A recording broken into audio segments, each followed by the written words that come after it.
Ok, donc limite et continuité. Euh, donc par définition, une définition, on dit qu'une fonction admet une limite en un point i0 lorsque, par exemple, la limite quand i tend vers ce i0 là, la fonction f de x égale à f de i0.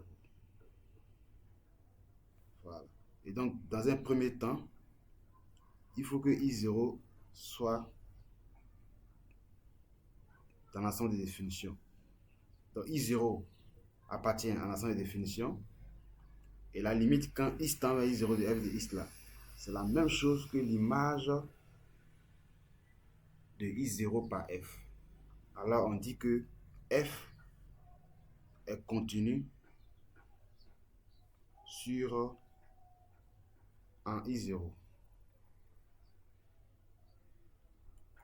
D'accord? Et donc vous pouvez voir ici sur la courbe ici. Vous remarquez sur la courbe là, on a le point M0 qui est là et I0 juste en abscisse.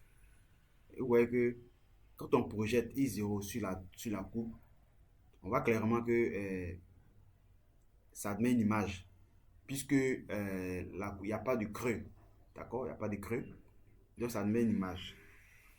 Maintenant, le fait de dire que limite, quand x tend vers I0 de f de x là, égale à un certain f de I0, ça veut aussi dire que la limite, quand x tend vers I0 par valeur supérieure de f de x, égale aussi la limite quand x tend vers I0 par valeur inférieure de f de x, ce qui donne f de I0.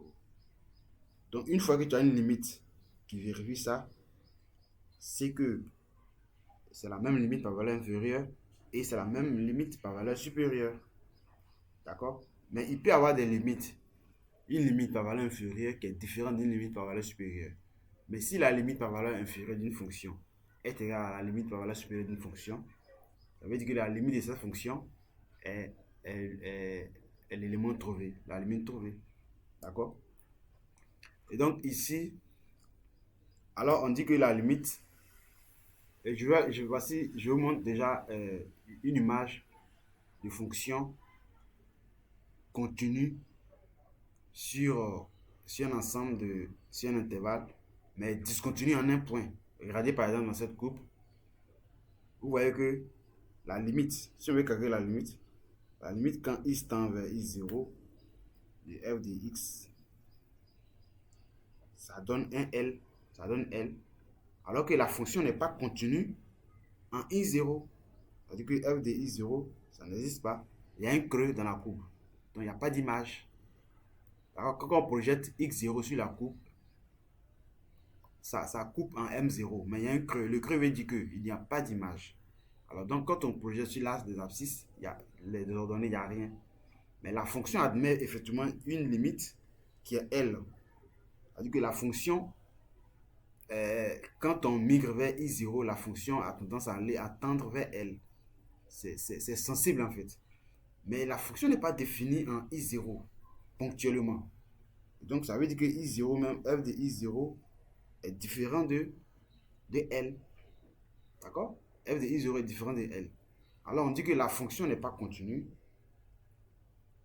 en, en I0. Bien. Et maintenant, quand on dit que, je prends un autre exemple, vous voyez par exemple sur cette courbe, la courbe qui est là, sur l'intervalle, regardez comment la fonction est définie. Pour x inférieur ou égal à 0, f de x égale à x carré. Et pour x supérieur à 0, f de x égale à 2 plus x. D'accord? Et donc, si vous remarquez, la limite, quand x tend vers 0 par valeur inférieure de f de x, il faut prendre la partie où x inférieur à 0, f de x égale à x carré. C'est là-bas qu'on calcule f de 0. Ça fait quoi? Et la limite, ça fait 0. Puisqu'on remplace x0 par 0, ça fait 0. C'est la même chose que c'est égal à f de 0. Parce que quand on fait f de 0, ça fait f de 0 carré, ça fait 0. Mais par valeur supérieure, limite, quand x tend vers 0 par valeur supérieure de f de x, puisque la fonction f de x là, c'est 2 plus x. Alors si on remplace Ça donne 2 plus 0, ça fait 2. D'accord? Ça fait 2.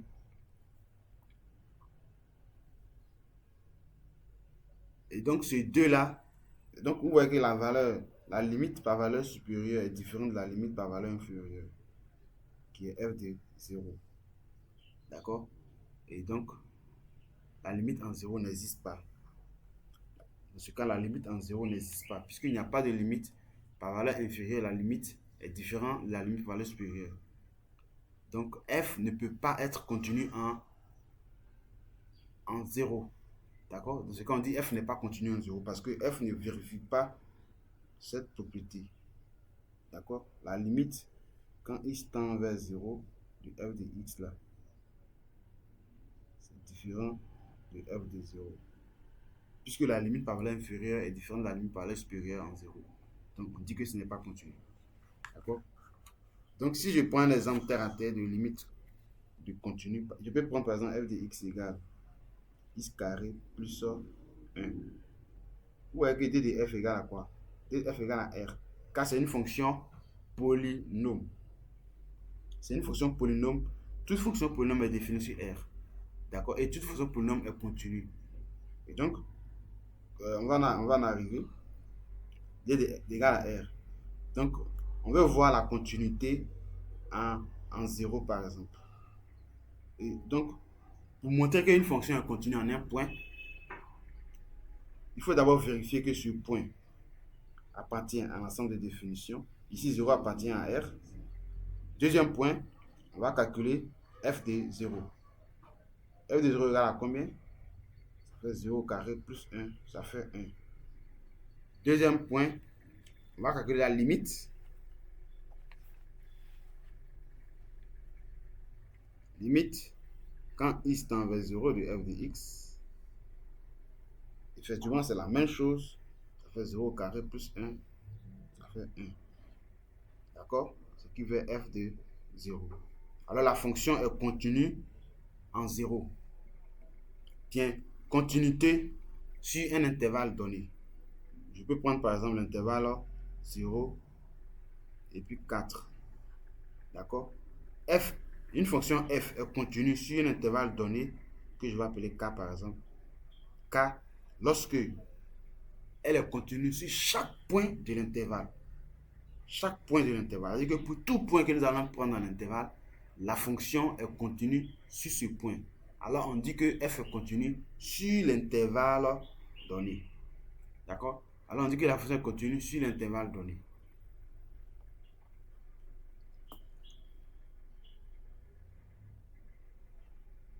Maintenant, à l'écran, vous voyez l'image qu'elle a. Continuité sur un intervalle, définition. Fonction de référence. Les fonctions affines. Fonction affine, voilà comment on s'écrit une fonction affine. AX plus B. Exemple. X plus 2, 3x plus 4, 5x plus 1, 2, moins x, 2x. Tout cela, ce sont des fonctions affines. Et les fonctions affines sont continues sur R. Fonction polynôme, x carré plus 1, x au cube plus 2x, ou bien 2x carré moins x plus 1. Donc les fonctions polynômes sont également continues sur R. Les fonctions rationnelles, quotient de deux polynômes, par exemple x plus 1 sur 2x, par exemple, ou x carré moins 1 sur 2x plus 1. Voilà les fonctions rationnelles. Et ça, son ensemble de définitions, c'est quoi? C'est R privé de 0. Ici, c'est R privé de moins 1,5. Et donc, ces fonctions-là, on dit sont continues sur chacun des intervalles où elles sont définies. D'accord? Et donc, elles sont définies sur l'ensemble des définitions. Elles sont continues sur l'ensemble des définitions. Les fonctions racines. La fonction racine, elle est définie sur R sur l'intervalle 0 plus infini. Alors, elle est continue sur son ensemble de définitions. Donc, toute fonction, et les fonctions sinusoïdales, par exemple, les fonctions sinus, les fonctions cosinus, tangentes, elles sont aussi continues sur R. D'accord? Et donc, ceux-là, on les appelle les fonctions usuelles.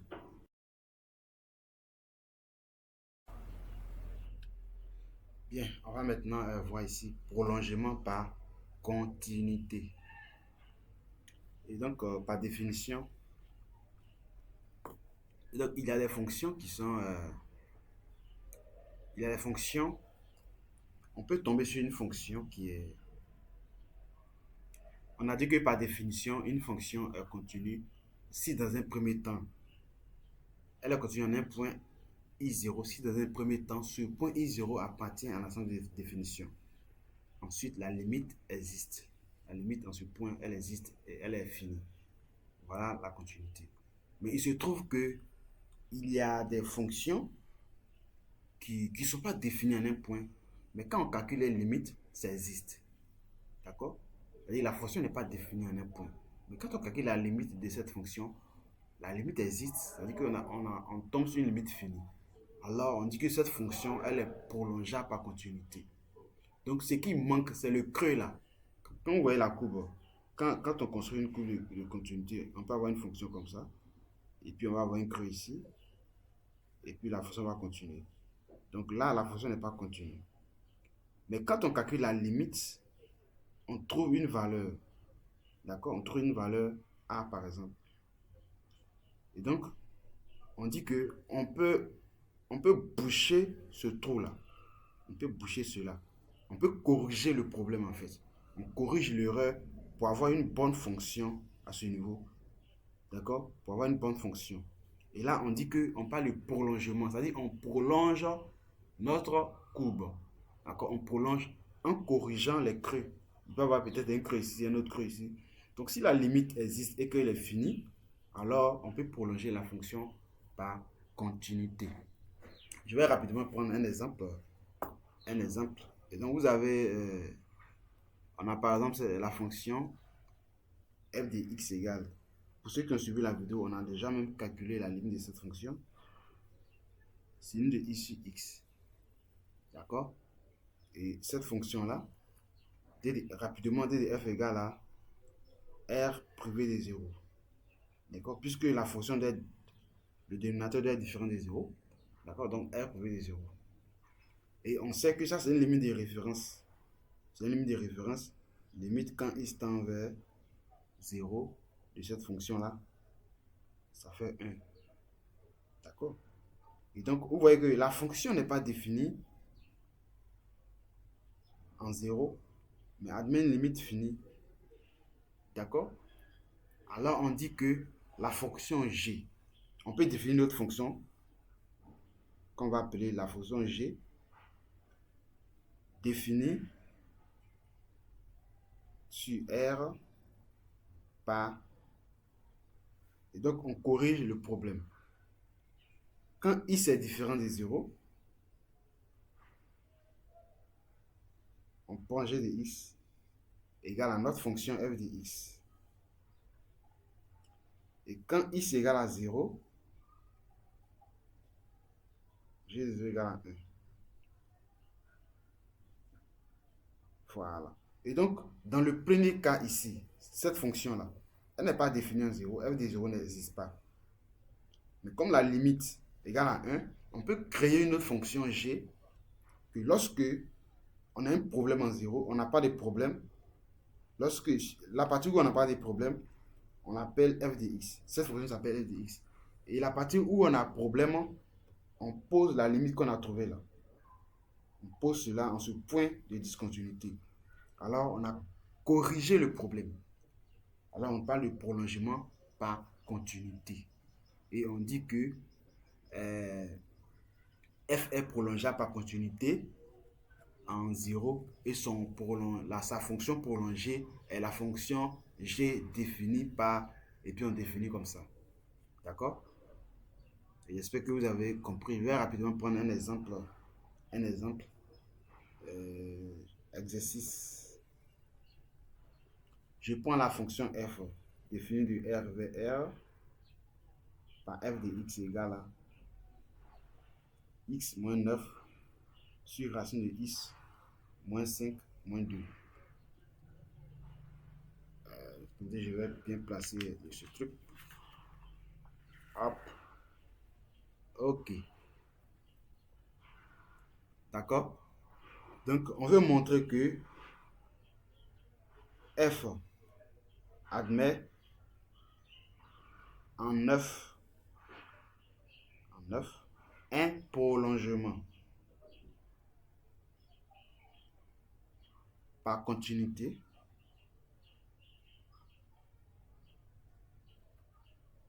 d'une fonction que nous allons appeler phi. D'accord? Et on va le définir. D'accord? Et donc, comment ça va se passer? Et on regarde comment on appelle ça? La définition du prolongement par continuité. Donc, dans un premier temps, ce qu'on va faire, on va chercher l'ensemble de définitions de cette fonction. Normalement, je ne vais pas perdre le temps à déterminer l'ensemble de définitions. Je suppose que vous connaissez. Mais quand même, je vais faire tel que x moins 5 est supérieur ou égal à 0 et racine de x moins 5 moins 2 différent de 0. Voici les deux conditions. La valeur sous la racine doit être positive et le dénominateur doit être différent de 0. Et donc, on continue, on dit x moins 5 est supérieur à 0 et on résout l'autre équation. Racine de x moins 5 est différent de 2. On résout l'équation. Donc, on a ça et lui, il est différent de 2. On va résoudre les équations de part et d'autre. On a x moins 5 supérieur à 0, implique que x est supérieur à 5, implique que x appartient à l'intervalle 5 plus infini. L'autre également, x moins 5 moins 2 égale à 0, implique que racine de x moins 5 égale à 2. On va élever au carré. X moins 5 égale à 4, x égale à 9. Et donc, x doit être différent de 9 et x doit appartenir à ça.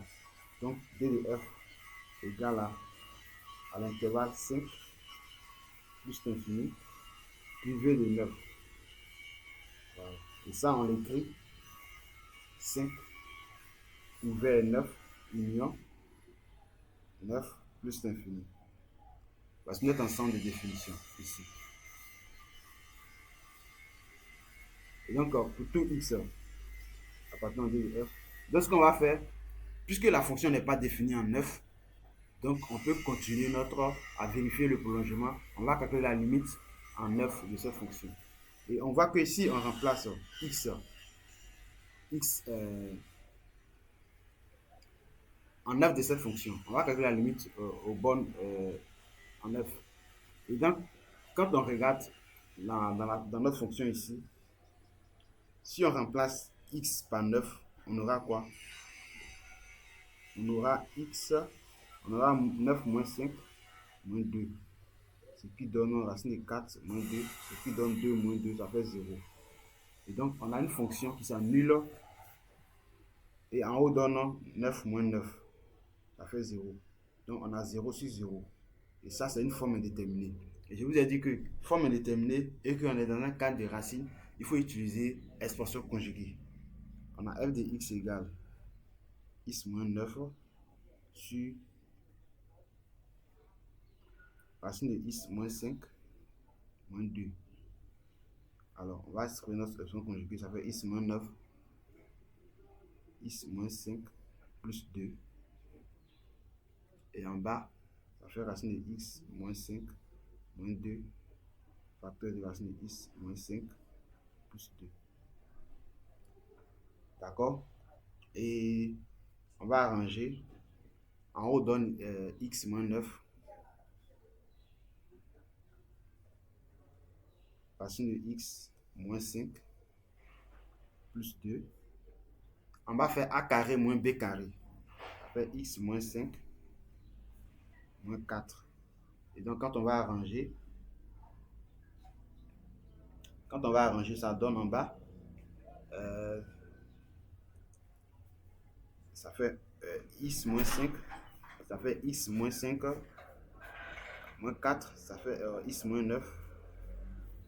Et en haut, donne x moins 9, racine de x moins 5 plus 2. Et donc, quand on va simplifier, ok. Et donc, vous voyez que ça fait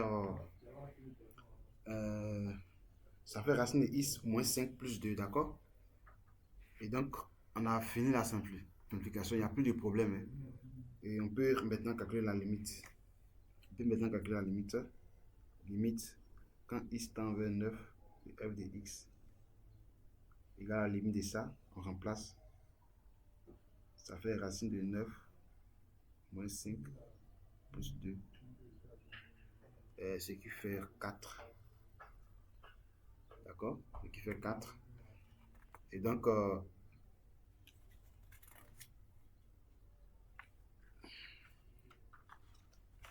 je change ma feuille rapidement, hein. Hop. Est-ce que c'est flou?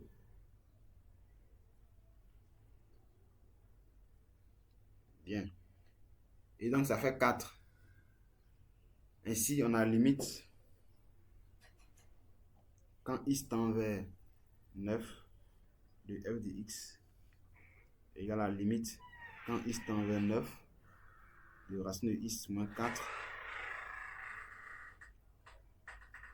x moins 5 plus 2, ce qui donne 4. Ainsi, on va conclure, non? 9 n'appartient pas à D de f et f admet une limite en 9. Admet une limite en 9. Donc, f est prolongeable par continuité. Quand vous voulez conclure là, écrivez tout ça, hein. Moi, je me souviens que quand j'étais en première C, mon prof m'a pas donné tous les points parce que je n'ai pas rédigé comme ça. Voilà. Et ainsi, la fonction définie sur... Et donc, on voit maintenant que dans notre DDF là, notre DDF c'est quoi? Notre DDF c'est 5, 9, union 9 plus l'infini. Donc le problème, c'était au niveau de 9. On voit que 9 n'appartient pas à l'intervalle. Donc maintenant, on va construire une fonction et pour faire en sorte que en 9, il puisse avoir image, pour que 9 puisse correspondre. Donc là, on définit la fonction. Donc on dit la fonction phi est définie sur 5 plus l'infini. Vous voyez que maintenant on inclut 9 dedans et on donne une image à 9. Phi de 9 égale à 4 et sur la partie où il y a problème, tout x appartenant à f, on pose phi de x égale à f de x. Voilà. Et c'est ça qui est le prolongement, est le prolongement par continuité de f en 9. Voilà. Est-ce qu'il me reste encore du temps? Oui, s'il me reste encore du temps. Et donc voici notre fonction, voici notre construction. Donc finalement, on peut même écrire comme ça, par remarque, puisque après modification, la fonction était définie sur 5 plus infini par phi de x égale à racine de x moins 4 moins 5 plus 2. Parce que quand on a modifié, quand on a fait comment on appelle ça, expression conjuguée, on a trouvé ça. Donc on peut écrire ça aussi. Un autre exemple.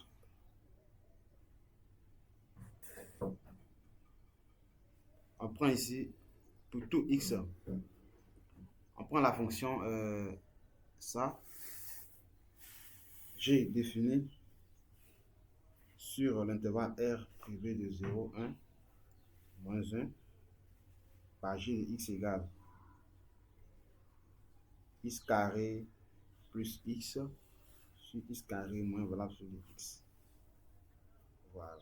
Et donc ici, on va rapidement réécrire notre intervalle sous forme notre ensemble de départ sous forme d'intervalle. Donc, ça n'inclut pas moins 1, 0 et 1. Donc, on quitte comme ça, de moins infini, moins 1, union, moins 1, 0, union, 0, plus infini. Voilà. Et ce qu'on va faire ici, on va réécrire la fonction en enlevant la valeur absolue. Donc, sur l'intervalle moins infini, moins 1, union moins 1, 0, il y a un autre que j'ai omis, 0, 1, union 1 plus infini. Parce qu'il y a un dedans. Ok, donc ici, au dénominateur, on a quoi? Au dénominateur, on a x carré moins valable sur le x. Qui donne quoi? Qui donne x carré moins x. Sur l'intervalle moins infini moins 1. Sur l'intervalle moins infini moins 1, union moins 1, 0. Parce que là, c'est négatif. Et donc, valable absolue devient, on multiplie par moins pour que ça change. Donc, ça devient x carré plus x. D'accord? Et donc, dans ce cas, g de x devient quoi? Notre fonction g de x devient x carré plus x sur x carré plus x égale à 1. Sur l'intervalle 0, 1, union 1 plus infini, notre x là, notre x carré moins modulo x là, ça donne x carré moins x. Puisque lui est positif, donc il sort positif. On simplifie. Donc g de x sera égal à x carré plus x sur x carré moins x. D'accord? Donc x carré plus x sur x carré moins x. Bien.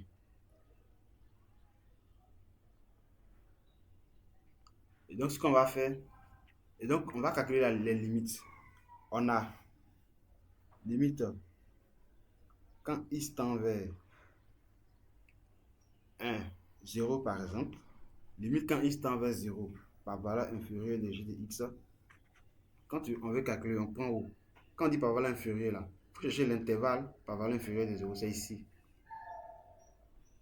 C'est ici. Par valeur inférieure de 0, c'est ici. Dans ce cas là, g de x égale à quoi? C'est ici. G de x égale à 1.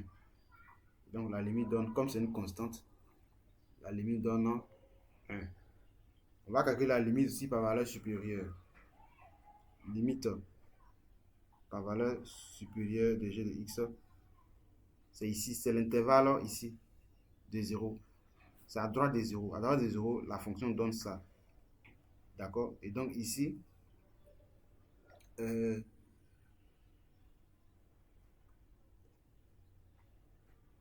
donc ça fait limite quand x tend vers 0 par valeur supérieure de x carré plus x sur x carré moins x. D'accord? Et donc comme en haut fait 0, en bas fait 0,